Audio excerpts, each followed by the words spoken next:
Assalamualaikum warahmatullahi wabarakatuh. Kembali lagi dengan saya Cici Rizkia Ramadhani. Pembahasan pada video kali ini masih seputar karya tulis ilmiah, lebih tepatnya jenis dan ciri dari karya tulis ilmiah.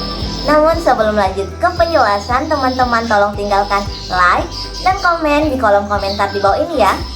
Penulisan karya ilmiah merupakan salah satu ciri dari kegiatan perguruan tinggi.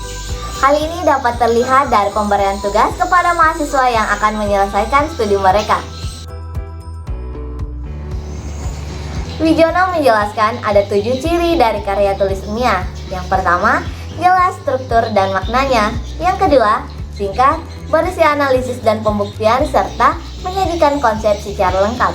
Yang ketiga, cermat dalam memilih istilah atau kata, ejaan, bentuk kata, kalimat, paragraf, dan penalaran.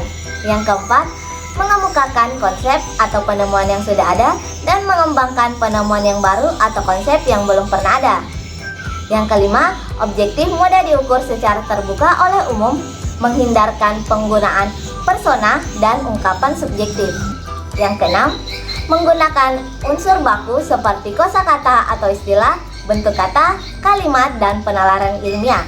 Yang ketujuh, konsisten dalam menggunakan istilah, penalaran, sudut pandang, pengendalian variabel topik, permasalahan, tujuan, penggunaan landasan teori, pembahasan, hingga kesimpulan dan saran. Karya tulis ilmiah memiliki berbagai jenis, diantaranya tugas akhir, skripsi, tesis, dan disertasi. Tugas akhir merupakan karya ilmiah yang ditulis untuk menunjukkan kemampuan mahasiswa diploma atau D3 dalam menyusun laporan dan proses kerja secara akurat dan sahih, serta mengkomunikasikannya secara efektif kepada pihak yang membutuhkan. Tugas akhir berisikan desain, aplikasi, atau laporan hasil praktik kerja lapangan atau industri. Skripsi merupakan karya ilmiah yang ditulis untuk menunjukkan kemampuan mahasiswa sarjana atau S1 dalam mengkaji implikasi pengembangan atau implementasi ilmu pengetahuan dan teknologi yang memerhatikan dan menerapkan nilai humaniora sesuai dengan keahliannya, berdasarkan kaidah, tata cara, dan etika ilmiah yang menghasilkan solusi, desain, gagasan, karya, dan kritik seni. Tesis adalah karya ilmiah yang menunjukkan kemampuan mahasiswa magister atau S2 dalam mengembangkan pemikiran logis, kritis, sistematis, dan kreatif melalui penelitian ilmiah, penciptaan desain atau karya seni dalam bidang ilmu pengetahuan dan teknologi yang memerhatikan dan menerapkan nilai humaniora sesuai dengan bidang keahliannya.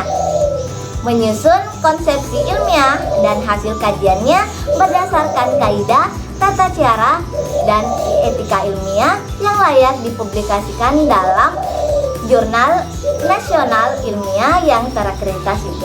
Disertasi adalah karya ilmiah yang menunjukkan kemampuan mahasiswa doktor atau S3 dalam menemukan atau mengembangkan teori, konsep, ataupun gagasan ilmu baru yang dapat memberikan kontribusi pada pengembangan atau pengalaman ilmu pengetahuan dan atau teknologi yang memerhatikan dan menerapkan nilai humaniora di bidang keahliannya. Menghasilkan penelitian ilmiah berdasarkan metode ilmiah, pemikiran logis, kritis, sistematis, dan kreatif yang layak dipublikasikan dalam jurnal ilmiah internasional bereputasi. Perbedaan yang dapat dilihat dari keempat jenis karya tulis ilmiah tersebut adalah bobot akademiknya.